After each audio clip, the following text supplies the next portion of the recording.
Bismillahirrahmanirrahim. Sahabat Quran yang dirahmati Allah Subhanahu wa taala, kita akan lanjutkan pembelajaran kita, yaitu mengurai beberapa hukum tajwid yang ada pada surah Al-Baqarah. Kita masuk ayat yang kelima. A'udzu billahi minasyaitonir rajim. Bismillahirrahmanirrahim. Di sini ada hukum mad wajib muttasil. Ada mad, ya, madnya pada huruf la ini bertemu hamzah dalam satu kalimat, ya. Ulaika, ini mad wajib muttasil. Panjangnya 5 harokat. Ulaika ala, mad tabi'i, panjangnya 2 harokat. Sebab ada fathah berdiri pada huruf lam, ya, huruf selain hamzah. 2 harokat, jangan terlalu panjang, cukup pakai rumus di ayun aja. Jadi ala seperti itu. Ala hudam, idgham bigunah, tanwin bertemu mim, ditahan kurang lebih 3 harokat. Hudamir, ini idgham bila gunah, nun sukun bertemu ro, ini tidak ditahan sebagaimana tadi idgham bigunah. Jadi membacanya langsung mirrab, tidak mirrab, mirrabbihim. Di sini ada hukum mim sukun bertemu waw, ya, namanya hukum idhar syafawi. Dalam idhar syafawi, ya, hati-hati membacanya, jangan sampai ada pantulan dan jangan ditahan, ya. Juga tidak boleh tertahan, terputus bacaannya kalau mau lanjut. Contoh terputus itu seperti ini. Mirrabbihim wa ula. Tidak begitu, ya. Mirrabbihim wa ula. Langsung seperti itu. Jika di sini kita akan lanjut, ya, atau wasol. Wa ula, ada lagi hukum mad wajib muttasil seperti tadi di awal ayat, ya. Secara kasat mata, mad wajib muttasil itu bisa diketahui ketika ada mad bertemu hamzahnya yang seperti ini, ya, hamzahnya yang bulat. Itu mad wajib muttasil.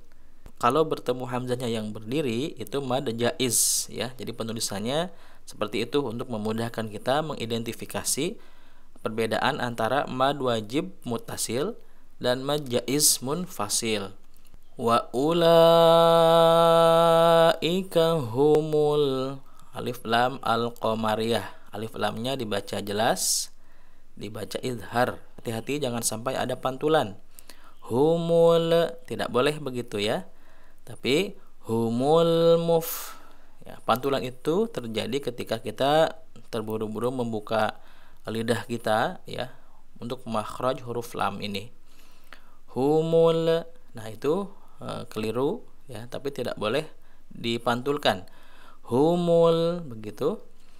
Humul muf, ini huruf fa sukun, ya, ada udara yang keluar, hamas, ya. Muf, ingat makhraj huruf fa, gigi seri atas menyentuh bibir bawah bagian dalam. Jadi bukan bibir dengan bibir, muf, ya, tapi gigi seri atas menyentuh bibir bagian bawah. Muf, ya, ada udara yang keluar. Humul muflihun.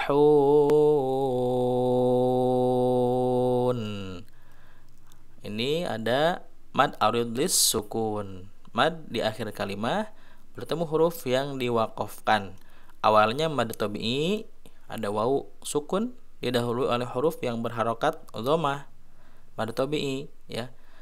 Kalau mau kita bacanya wasol atau bersambung, maka menjadi mad tabi'i kembali, ya. Contoh humul muflihuna in. Nah, begitu, ya. Tapi kalau mau berhenti di sini, maka hu-nya menjadi mad arid disukun dan nunnya disukunkan, ya. Panjangnya yang masyhur adalah 6 harokat. In, ini ada gunah asliyah, ditahan, ya, kurang lebih 3 harokat. In inna. Jadi tidak boleh terburu-buru. Inna, tapi ditahan, ya, ditahan dulu. Innalladzina, ada mad tabi'i ya sukun didahului oleh huruf yang berharokat kasroh. Innalladzina, ya, ingat selalu bahwa mad yang panjangnya 2 harokat, agar tidak kepanjangan kita gunakan rumus di ayun aja. Innalladzina, seperti itu ya. Kafaru, ini juga mad tabi'i lagi, ada waw sukun didahului oleh huruf berharokat dhammah, ya. Mad tabi'i itu ada 3. Ada alif setelah fathah, ya sukun setelah kasroh tadi, dan ini waw sukun setelah dhammah, ya, serta apabila ada fathah berdiri selain pada huruf hamzah. Contoh tadi pada huruf lam di sini. Ini dikembalikan ke mad tabi'i panjangnya 2 harokat. Innalladzina kafaru sawaun. Ini wa-nya kita ketemu lagi dengan mad wajib muttasil, ya. Mad bertemu hamzah dalam satu kalimah, atau mad bertemu hamzahnya yang bulat seperti ini, ya. Sawaun a, idhar, tanwin bertemu ain, dibaca jelas, ya. Ingat rumus idhar.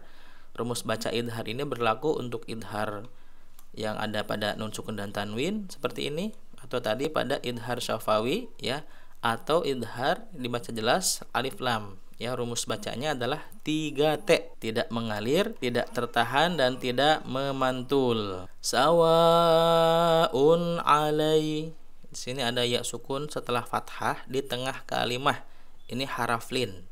Kalau di akhir kalimah itu menjadi madlin, dibaca panjang. Tapi ini dibacanya pendek, nggak boleh panjang, nggak boleh kita bacanya alaihim. Nah, tidak begitu, karena ini bukan mad. Alaihim, idhar syafawi, ya, mim sukun bertemu huruf hamzah. Idhar syafawi itu hurufnya ada 26 selain mim dan ba.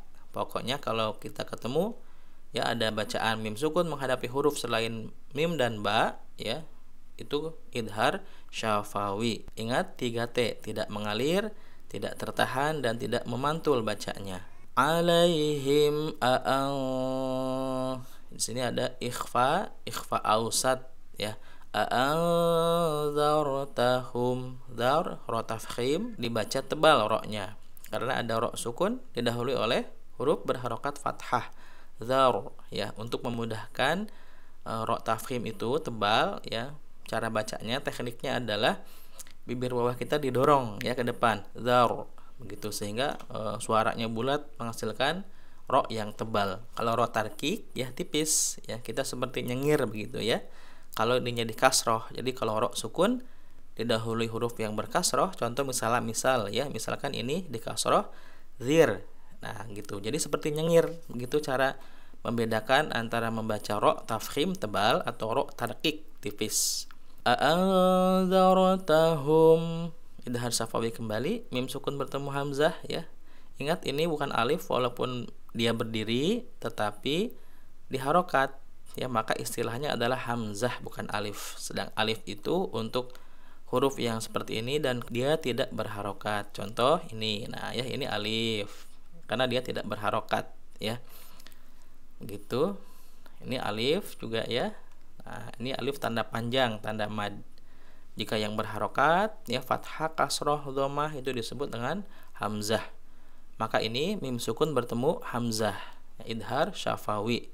A'anzartahum am, mim sukun bertemu lam, kembali idhar syafawi. Lam, mim sukun bertemu ta, nah, idhar syafawi kembali, ya. Jadi ingat, setiap ada mim sukun selain bertemu mim dan ba, ini bertemu hamzah, ini bertemu lam, kemudian ini mim sukun bertemu ta, itu idhar syafawi, ya. Am lam tung, ikhfa. Nah, dalam membaca ikhfa itu ada gunnahnya, ya kan. Jadi tidak boleh langsung tunzir, tapi ditahan dulu.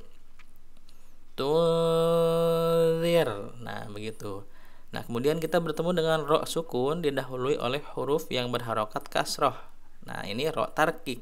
Ya, kalau tadi ro tafkhim ro sukun didahului oleh huruf yang berharokat fathah. Kalau ini ro sukun didahului oleh huruf yang berharokat kasroh. Jadi yang menentukan ini menjadi tafkhim atau tarkik adalah lihat baris pada huruf sebelumnya, ya. Ini huruf sebelumnya di baris fathah, maka ini menjadi tebal, tafkhim. Dhaur. Kalau ini ya ro sukun didahului oleh huruf yang berharokat kasroh, maka ini menjadi tarkik, tipis kita membacanya. Dhir, ya. Jadi nyengir gampangnya begitu. Dhir. Kalau ini bulat, ya, didorong bibir bawah kita, dhaur. Seperti itu. Am lam tunzirhum, idhar syafawi, ya, mim sukun bertemu la. Hum la, mad tabi'i ada fathah, ya, fathah menghadapi alif atau alif didahului oleh huruf yang berharokat fathah. La dua harokat, jangan kepanjangan bacanya, hati-hati ya. La yu'minun, mad arudlis sukun, ada mad, ya, nu mad tabi'i awalnya bertemu huruf yang disukunkan pada akhir kalimah, ya. Bacanya 6 harokat masyhurnya, boleh 2 sebetulnya, ya, boleh 4, boleh 6, tapi yang masyhur adalah yang 6 harokat. Kita sampai ayat 6 dulu, ya. Kita coba baca dari awal dan kita ingat-ingat hukum-hukum tajwidnya. Ulaika ala hudam mir rabbihim wa ulaika humul muflihun. Innal ladzina kafaru sawa'un 'alaihim a'anzartahum